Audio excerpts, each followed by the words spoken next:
10 ans, c'est le temps qu'il a fallu pour que tout le monde arrête de parler. Il y a une décennie, l'affaire Saad Lamjared occupait chaque conversation. Les réseaux sociaux s'enflammaient, les médias couvraient chaque détail. Maroc, France, Belgique, Canada, tout le monde suivait. Et puis, progressivement, le silence, complet. Comme si quelque chose d'aussi énorme pouvait simplement disparaître des conversations publiques. Vous vous demandez peut-être, qu'est-ce qu'il s'est vraiment passé? Comment une affaire criminelle de cette ampleur, impliquant un artiste connu, peut-elle être oubliée? La réponse n'est pas simple, elle est beaucoup plus complexe que ce que vous imaginez. En 2016, le premier incident est signalé. Une femme dépose plainte, les accusations sont graves, très graves. Les médias nord-africains ne parlent que de ça. En France, en Belgique, le scandale éclabousse aussi les écrans. Lamjared, connu pour ses succès musicaux, se retrouve soudainement au cœur d'une tempête judiciaire. Ses fans sont divisés, ses détracteurs crient au scandale, et le système judiciaire se met en mouvement. Mais voilà le détail que presque personne ne mentionne plus. Ce qui s'est passé après. Les rebondissements, les audiences qui se sont succédées, les versions contradictoires, les témoignages qui disparaissent des débats publics. C'est là que l'histoire devient vraiment troublante. Entre 2016 et 2020, plusieurs procédures judiciaires se sont déroulées, certaines en France, d'autres au Maroc. Les charges, les défenses, les appels, tout cela s'entrelace dans un dédale juridique que la majorité des gens ne suit plus. Parce que c'est compliqué, parce que c'est lent, parce que ça n'entre pas en deux lignes dans un poste social. Et c'est exactement ce qui change quand une affaire devient invisible.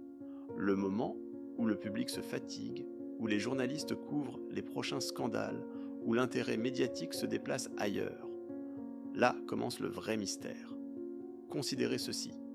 Une accusation grave, des audiences publiques, une couverture initiale massive, puis soudainement, silence médiatique complet. Pourquoi? Est-ce que le dossier a été classé?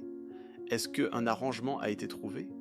Est-ce que la justice, simplement, a continué son chemin sans témoin?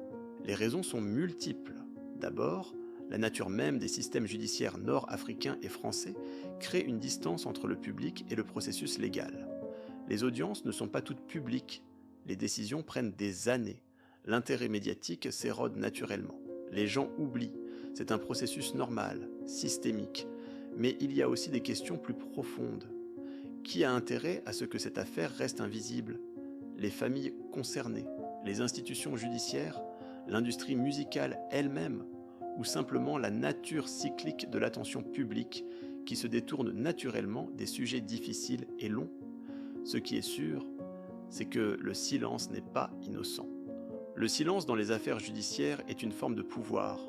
Celui qui contrôle l'information, ou son absence, contrôle aussi la narration. 10 ans après les premières accusations, où en est vraiment le dossier? Qu'a décidé la justice? Quels étaient les résultats de ces procédures qui se sont déroulées loin des projecteurs? Ces questions, la plupart des gens ne les posent même plus. Et c'est peut-être ça le vrai problème. Parce que quelque part, la justice est censée être publique, transparente, accessible.